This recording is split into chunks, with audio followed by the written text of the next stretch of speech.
Welcome to Telangana BRS tech. Subscribe చేసుకొని చూడండి.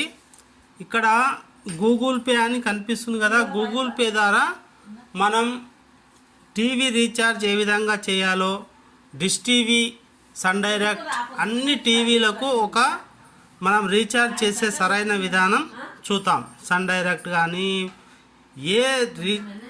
Dish TV, DTH recharge ఏ విధంగా చేయాలి గూగుల్ పే ద్వారా చూడండి. గూగుల్ పే ఓపెన్ చేస్తున్నాను. ఇక్కడ గూగుల్ పే ఓపెన్ చేసిన తర్వాత మనం ఏం చేయాలంటే మనం చేయవలసింది ఇక్కడ మనము చాలా విధాలైనటువంటి ఇక్కడ చూసుకోండి. మీరు ఫస్ట్ ఏం చేయాలంటే డిటిహెచ్ కేబుల్ టీవీ పైన ఉంది కదా, కేబుల్ టీవీ కానీ దానిపైన ఇప్పుడు మనము సన్ డైరెక్ట్ కానీ తర్వాత డిటిహెచ్ కానీ ఏ టీవీ అయినా సరే ఈ రీఛార్జ్ మనం గూగుల్ పే ద్వారా రీఛార్జ్ చేసే సరైన విధానం దీనిపై ప్రెస్ చేయండి.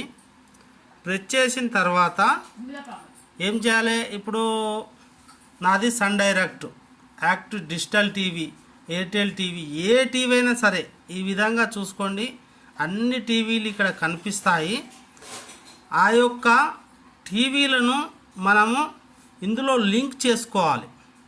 లింక్ చేసుకుంటే మనము ఏ విధంగా చేయాలో ఇప్పుడు నేను ఒకటి సెలెక్ట్ చేస్తున్నాను. ఇప్పుడు ఎయిర్టెల్ డిజిటల్ టీవీ కాదు, ఏదంటే సన్ డైరెక్ట్ కానీ DTH cable, Actel digital TV, ఈ విధంగా ఏది ఉన్నా సరే మీరు ఏం చేయాలి, ఫస్ట్ నేను చెప్తా. కాపీ లింక్ చేసుకోవాలి మన దీంట్లో డిటిహెచ్ ప్రొవైడర్ దానిపైన ఏ విధంగా లింక్ చేసుకోవాలంటే మీ ఛానల్, మీ యొక్క డిటిహెచ్ ఏ ఛానల్కి సంబంధించిందో ఇందులో కరెక్ట్గా చూజ్ చేసుకోండి. ఇప్పుడు సన్ డైరెక్ట్ ఉంది, సన్ డైరెక్ట్ టీవీ ప్లస్ ఉంది. ఇప్పుడు సన్ డైరెక్ట్ కానీ సన్ డైరెక్ట్ ప్లస్ కానీ సన్ డైరెక్ట్ అనుకోండి, ఈ విధంగా ప్లస్ చేసుకోండి. నా ఖాతా ఓపెన్ అయి ఉంది, ఓపెన్ చేశాను, ఖాతా నేను లింక్ చేశాను. ఫస్ట్ మరి ఖాతా ఏ విధంగా లింక్ చేసుకోవాలంటే ఇప్పుడు సోనీ కేబుల్ ఉంది. ఫస్ట్ ఏం చేయాలంటే నేను చెప్తా ఆ విషయాన్ని. ఏ టీవీ అయినా సరే మీరు ఆ విధంగా చేస్తే ఖాతా లింకు సెట్ చేయండి. యూఆర్ఎన్ ఉంది కదా, ఆడ ఏం చేయాలంటే మీరు చెప్తున్నా, సన్ డైరెక్ట్ ఉంది, ఇప్పుడు సన్ డైరెక్ట్ చేసుకున్నా.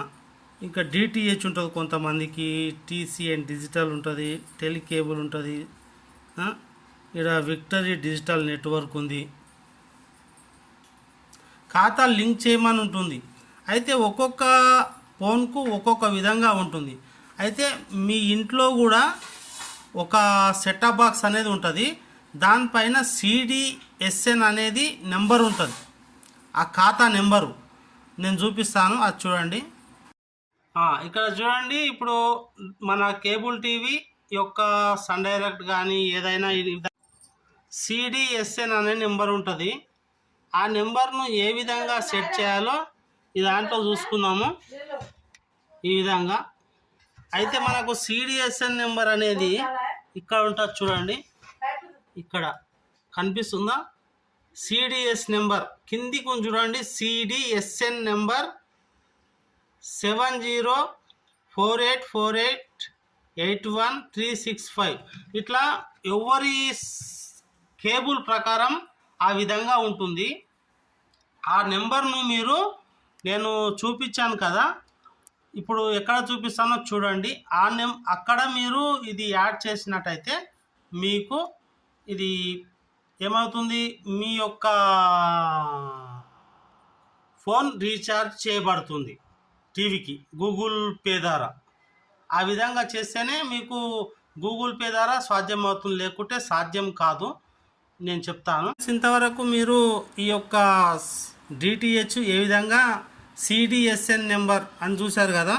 ఇప్పుడు ఒకటి తీసుకుందాం. మనము సెట్టాప్ బాక్స్ పైన ఉన్న నెంబరు ఏదైనా సరే, సిటీ కేబుల్స్ కావచ్చు, మరి cat TV, cable TV, channel vision cable, Cochin cable vision, DTH. ఇప్పుడు డిటిహెచ్ తీసుకుందాం. అయితే ఖాతాను లింక్ చేయమని ఇస్తుంది. అయితే మీరు డిటిహెచ్ తీసుకున్నారు కదా సెట్టాప్ బాక్సు, ఆ set-top box mobile number, customer ID, VC number ఇక్కడ రాసేయండి. రాసిన తర్వాత కస్టమర్ నెంబర్ అంటే మీ డిటిహెచ్ పైన ఉన్నటువంటి ఇప్పటిదాకా చూపించిన కదా అదే నెంబర్ ఇక్కడ అప్లై చేసేసి ఖాతా లింక్ చేసుకొని మీ యొక్క పిన్ కోడ్ ఉంటుంది, అది పిన్ నెంబర్ ఉంటుంది కదా, పిన్ నెంబర్ ఎంటర్ చేసి మీరు ఫోన్ బిల్ చేస్తే మీ ఫోన్ రీఛార్జ్ అవుతుంది. మరి థ్యాంక్ యూ సో మచ్. ఎవరన్నా ఫస్ట్ టైం చూస్తున్నట్టయితే మరి మీరు ఏం చేయండి, సబ్స్క్రైబ్ చేసుకోండి, లైక్ చేయండి, షేర్ చేయండి. అలాగే లైక్ మాత్రం కంపల్సరీ చేయండి. ఇప్పుడు డిటిహెచ్ డిటిహెచ్ చూసిరు కదా. ఇప్పుడు ఇంకొకటి మీకు చెప్తాను, సన్ డైరెక్ట్ చూద్దాం. సన్ డైరెక్ట్ చూస్తే మనము కాపీ లింక్ ఇచ్చిన తర్వాత మనకు ప్లాన్స్ ఈ విధంగా ఉంటాయి. చెల్లుబాటు 30 డేస్ ఉంటాయి, అన్ని 30 డేస్ ఉంటాయి. మనకు అన్ని తమిళం, తెలుగు చాలా రకాలైనటువంటి ఈ విధంగా మనకు ప్లాన్స్ అంటే ఉంటాయి తెలుగు ఛానల్ వారికి. ఇందులో ఏదో ఒకటి సెలెక్ట్ చేసుకోండి. సెలెక్ట్ చేసుకొని మీరు బిల్లు పే చేసినట్టయితే ఓకే అయిపోతుంది. ఇట్లా బిల్లు ప్లాన్ ఓకే వేసేసి మీరు ఏం చేయాలి, వెంటనే స్టేట్ బ్యాంకు ఏదో ఒకటి ఉంటుంది కదా, ఆ బ్యాంకు నుంచి మీరు పేమెంట్ అని ఉంది కదా దీనిపైన నొక్కేసి మీ యొక్క ఏది యూపీఐ ఐడి ఉంటుంది కదా ఆ నెంబర్ నొక్కేస్తే మీ ఫోన్ రీఛార్జ్ అయిపోతుంది. ఇంతే అండి. Thank you so much. Subscribe చేసుకోండి, లైక్ చేయండి, షేర్ చేయండి.